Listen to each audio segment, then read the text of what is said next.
बजरंग दलाचे कार्यकर्ते जे कृषी समाजावर जे कृषी समाजाचे विशेष समाजाला धरून त्यांच्यावर अन्याय अत्याचार करत आहे आणि त्याबरोबर आमचे शेतकरी बांधव जे आहे त्यांची बी मोठ्या प्रमाणात त्या ठिकाणी नुकसान होत आहे। आता परवा दिवशी देवळा राजाचा बाजार होता, तिथून आमचा एक खेडेगावचा शेतकरी तिथून गाय घेऊन आला होता। त्या गायीखाली छोटासा वासरू सुद्धा होतं आणि त्याच्यामध्ये एका व्यापारीचे 2 बैल होते।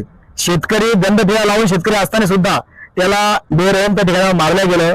त्या बजरंग दलाच्या कार्यकर्त्याने काही इतर कार्यकर्ते गौरक्षक कायद्याला आमचा विरोध नाही, आम्ही त्याचं स्वागत करतो। गाय जर कापित असेल तर त्यांच्यावर 302 गुन्हा दाखल करा अशी आमची मागणी आहे। पण जे दुसरे कृषी समाजामधले सुद्धा 70% कृषी समाजाचे जे लोक कृषी समाज आहे 70% लोक हे दुधाचा व्यवसाय करतात, व्यापार करतात, म्हशी गाई ढोरं दुधाचे शेतकऱ्याला विकतात, शेतकऱ्याकडून विकत घेतात आणि 30% लोक खाटी आहेत। आणि त्या कायद्याला आमचा विरोध आहे, कारण की गाय कापू नये आमचा त्याला विरोध आहे। जर पुढे गाय कापत आहे तर आम्हाला सुद्धा सोबत घेऊन चला।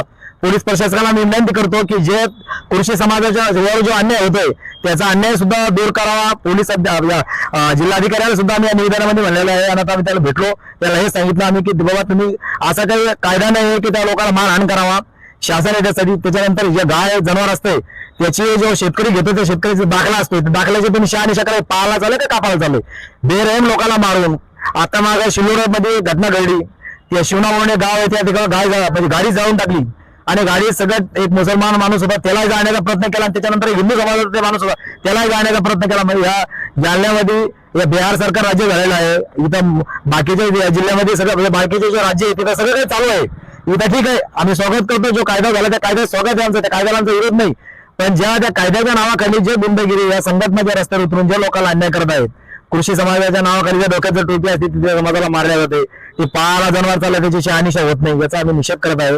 आणि आम्ही आता येणाऱ्या तारखेला म्हणजे 15 ऑगस्ट नंतर आम्ही आता इशारा देत आहे तर आम्ही अवजारं घेऊन शेतकऱ्याचे अवजार म्हणजे बैराम, नांगर, वखर, कोळपा आणि आम्ही सगळे गाय ढोरं बकऱ्या घेऊन म्हशी हलगड घेऊन सुद्धा आम्ही या जिल्हाधिकारी कार्यालयामध्ये लवकरच घुसणार आहे।